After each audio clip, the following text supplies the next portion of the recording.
Hi guys, I'm Laura Vitale. On this episode of Laura in the Kitchen, I want to share with you an updated version of French onion soup. I have not made French onion anything here in so long, and this recipe is one of those recipes that requires very minimal ingredients, but it's a perfect recipe to teach you how just time and really allowing the ingredient to cook properly really makes the soup shine, right? So what do I have here? French onion soup, obviously you need a lot of onions. I have about 3 pounds of sweet yellow onions here that I've sliced. You can do all yellow, all red, a mix of the two, whichever your heart desires, right? I also think that this is made best in like a big cast iron, like Dutch oven some type of situation, because you want a pot that can conduct heat well. And I think that a Dutch oven just does the job perfectly here, but obviously you don't need to go out and buy a Dutch oven. But if you have one, make it, use this recipe, use it to make this recipe. What I have in here is a little olive oil and a little bit of butter. Now remember, we have got a lot of onions here, so I want a couple tablespoons of each, about over medium heat. So what I'm going to do is I'm going to add my onions to the Dutch oven, and to it I'm going to add 1 tablespoon of brown sugar.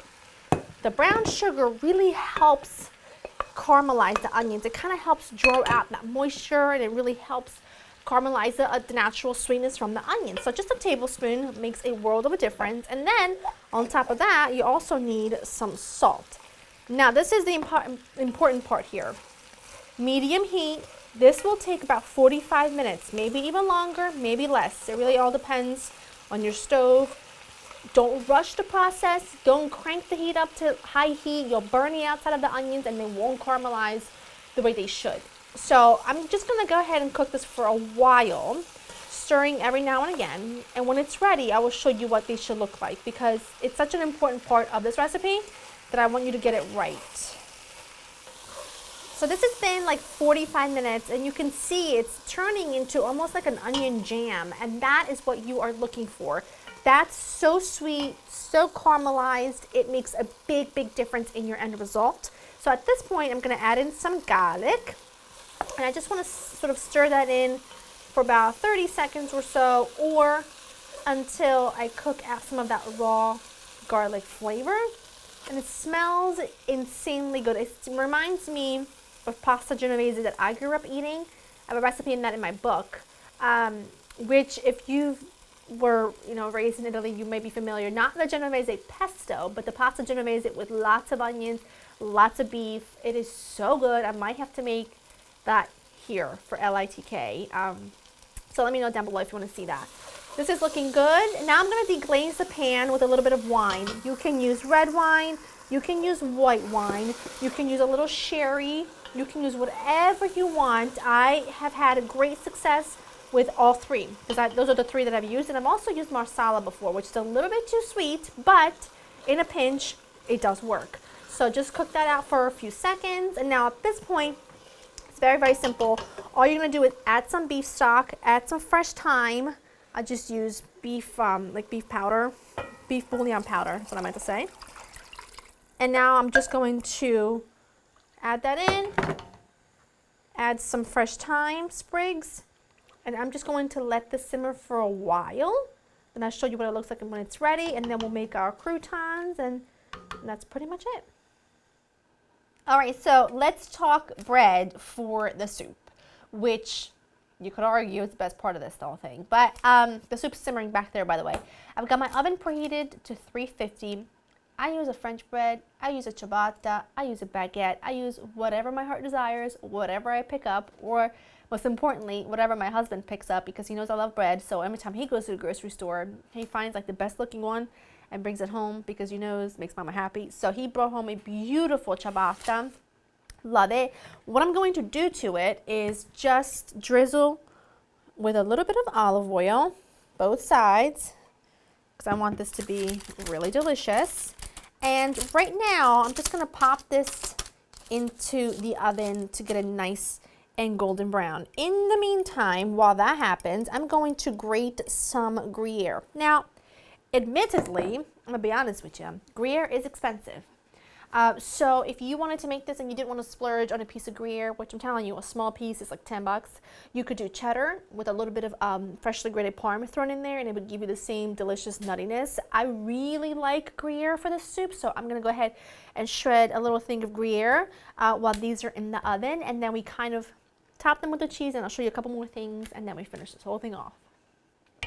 Soup is pretty much done. I mean, it is just glorious. It's exactly how I like it. I taste tested it. It tastes incredible. I added just a small pinch of salt and a little bit of black pepper. It's good to go.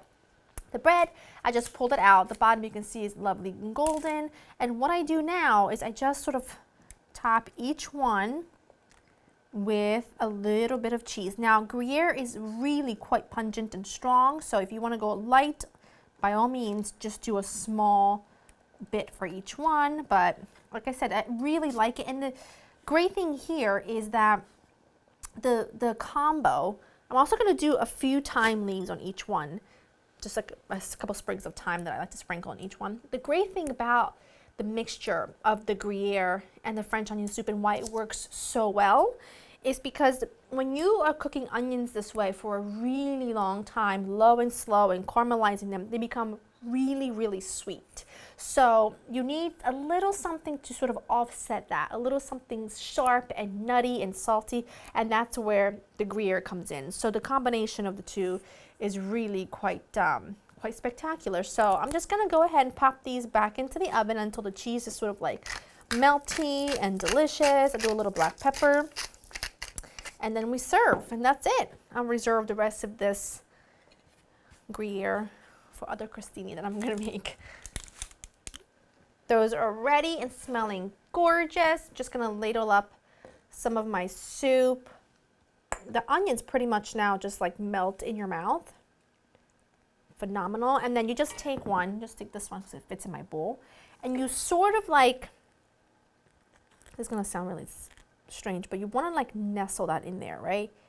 And then I just use the soup just to sort of like help it along, and the bread starts like absorbing the soup, and then it just becomes like magical cheesy crouton that is like the most delicious thing you've ever had in your life. While that happens, we'll take a little sip of the soup, a little taste of the soup.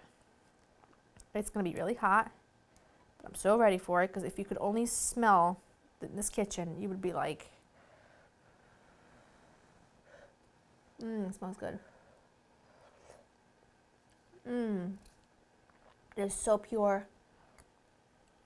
The onions are so, look what I just did.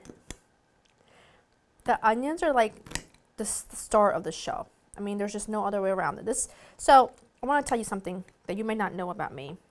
I am a gross eater. Like if I'm eating a salad and there's dressing and there's like components and there are sauces, I'm going to mix everything together. That's just how I roll. That's how I like it. If I'm eating soup with bread or whatever, it needs to be submerged and then just crushed in there, and it's just what I do. It's who I am. Can't apologize for it.